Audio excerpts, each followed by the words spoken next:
Welcome to மகை maths class. நம்ம என்ன பார்க்க போகிறோம்னா 6ஆம் வகுப்பு 3ஆம் பருவம் சுற்றளவு மற்றும் பரப்பளவில் எடுத்துக்காட்டு 3.14 தான் பார்க்க போகிறோம். இதுக்கு முன்னாடி எடுத்துக்காட்டு 3.13 வீடியோ போட்டிருக்கோம். அதோட லிங்க் டிஸ்கிரிப்ஷனில் இருக்குது. பார்க்காதவங்க பார்த்துட்டாங்க. இப்போ கணக்கு பார்க்கலாம்.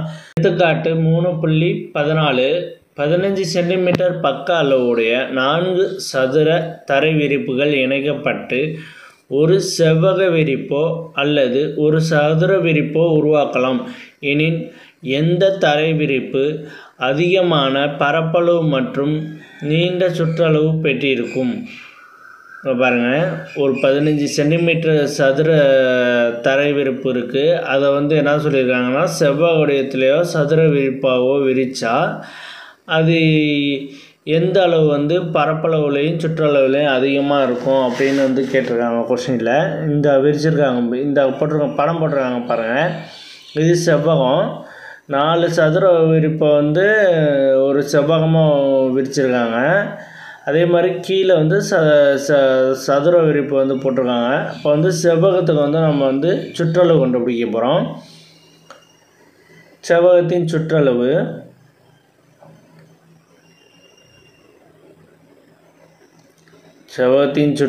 Equal to formula P equal to 2 × L+B சதுர அலகு.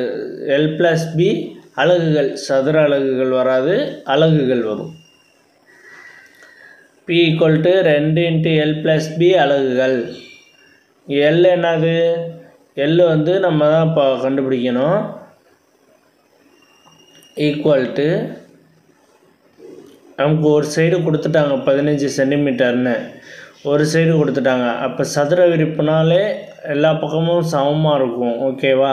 இப்போ 4 சதுர விரிப்பு இருக்குங்க. அதில் ஒவ்வொரு சைடும் 15 சென்டிமீட்டர். அப்போ 4 15 போட்டுட்டோம்னா 4 15 கூட்டினோம்னா எவ்வளவு வரும்? 60 வரும்.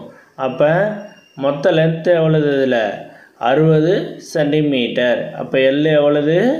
60 சென்டிமீட்டர். இது மொத்தத்தோட நீளம் 60 சென்டிமீட்டர்.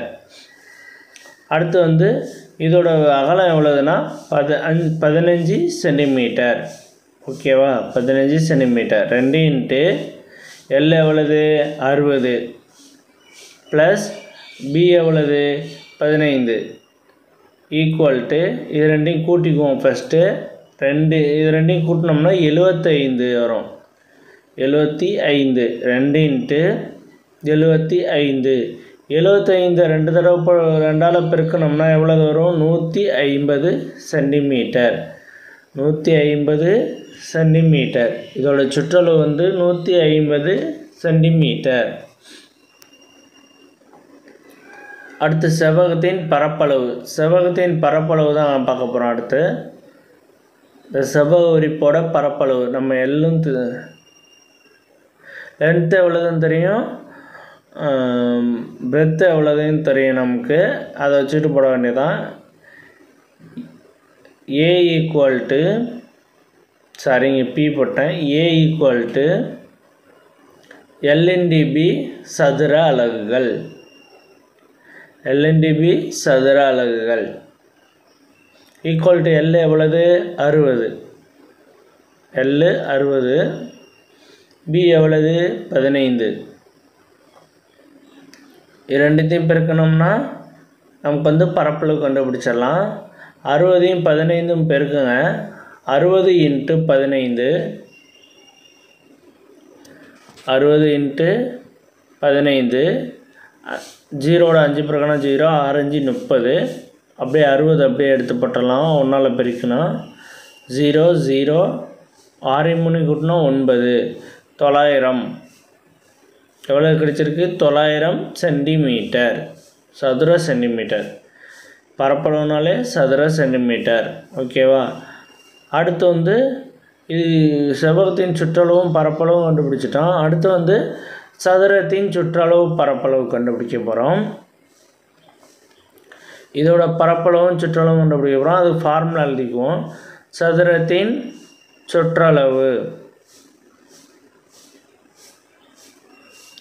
சதுரத்தின் சுற்றளவு சதுரத்தின் சுற்றளவு P = 4 × S அலகுகள். 4 × S. Sங்கிறது ஒரு சைடில் உள்ளது பக்கம். Sங்கிறது ஒரு பக்கத்தில் உள்ள அளவுகள். இப்போ வந்து ஒரு பக்கத்தில் உள்ள அளவுகள் இது ரெண்டையும் கூட்டினோம்னா 30 சென்டிமீட்டர் ஒரு பக்கத்தோட அளவு. 4 விருப்பையும் சதுரமாக வச்சனால ஒரு சைடு எவ்வளவு 30 சென்டிமீட்டர் கிடைக்குன்னா அப்போ 4 சைடும் 30 தான் கிடைக்கும். அப்போ 4 × நம்ம வந்து ஒரு சைடுங்கிறனால S வந்து 30 சென்டிமீட்டர்னு வச்சுக்கிறோம். அப்போ 4 × Sக்கு பதிலாக என்னது 30 சென்டிமீட்டர். 4 × 30 இதை பெருக்கணும்னா எவ்வளவு வரும் 120 வரும். ஓகேவா 120 சென்டிமீட்டர். சதுரத்தின் சுற்றளவு எவ்வளவு 120 சென்டிமீட்டர். அடுத்து சதுரத்தின் பரப்பளவு. சதுரத்தின் பரப்பளவு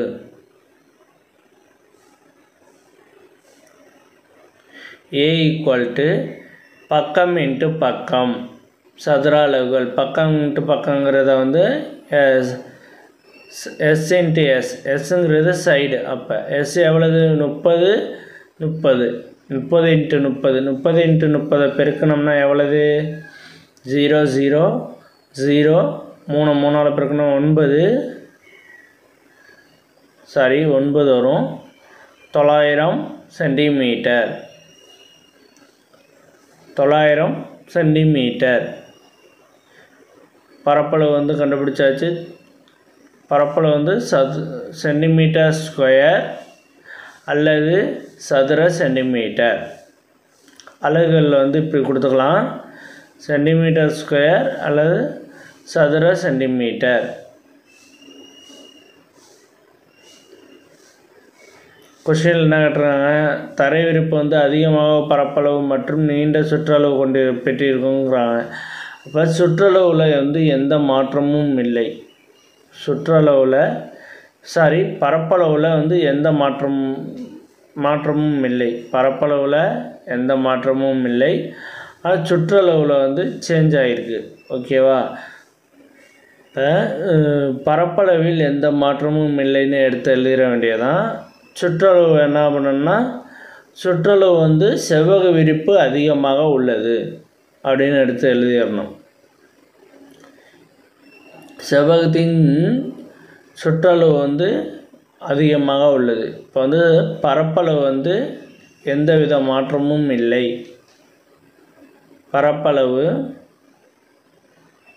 பரப்பளவில் மாற்றம் இல்லை அப்படின்னு எழுதலாம். இல்லை எந்தவித மாற்றமும் இல்லைன்னு எழுதலாம். செவ்வக விரிப்பு வந்து சுற்றளவில் அதிகம் வந்து காணப்படுது. அதனால் செவ்வக வடிவ